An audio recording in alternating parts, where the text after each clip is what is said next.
physical mayhem of rugby would edge out soccer in terms of early stateside popularity.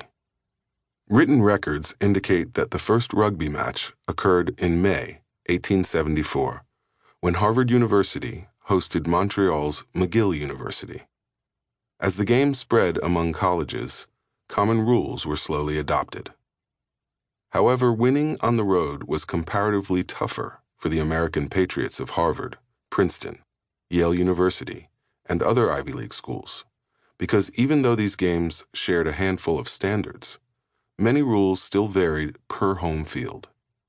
It was a true home field advantage, with visitors having no choice but to play by their opponent's rules. That began changing in 1876 at what became known as the Massasoit Convention in Springfield, Massachusetts, the same town where James Naismith would put up a peach basket and invent basketball 15 years later. Yale's captain and halfback, Walter Camp, a soft-spoken yet persuasive 20-year-old with stylish mutton chop sideburns, began to push for a series of rules that would eventually resemble elements of football as we know it. Some of Camp's proposals included a system of downs, a line of scrimmage, a direct center-to-quarterback snap, and 11 players to a side.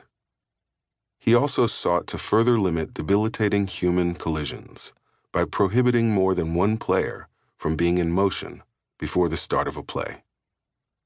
Another change credited to Camp, who would become known as the father of American football, was reducing the length of the field concurrent with downsizing the number of players from about 140 by 70 yards, inching closer to today's field, which is 120 yards long and 53 1/3 yards wide. Initially, Camp's down system called for 3 plays in which to gain 5 yards. Though college football would become extraordinarily popular over the next few decades, it was around the early 1890s that the sport saw the arrival of the first professionals. Like Camp, the very first was a Yale alumnus.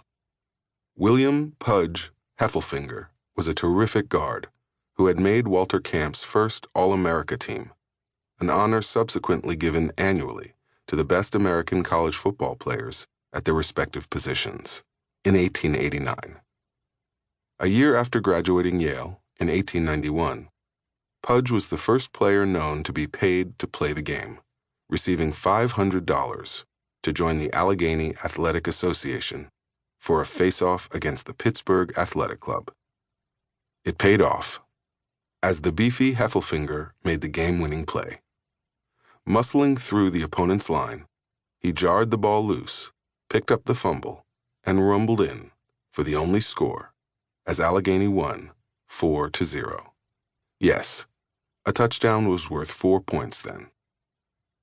Play was dominated by pushing, punching, gouging, kicking, choking, flying elbows, and violent collisions. There was no such thing as a spread offense, and one formation, the flying wedge, resembled a V-shaped human battering ram, with players interlocking arms and running interference for the ball carrier.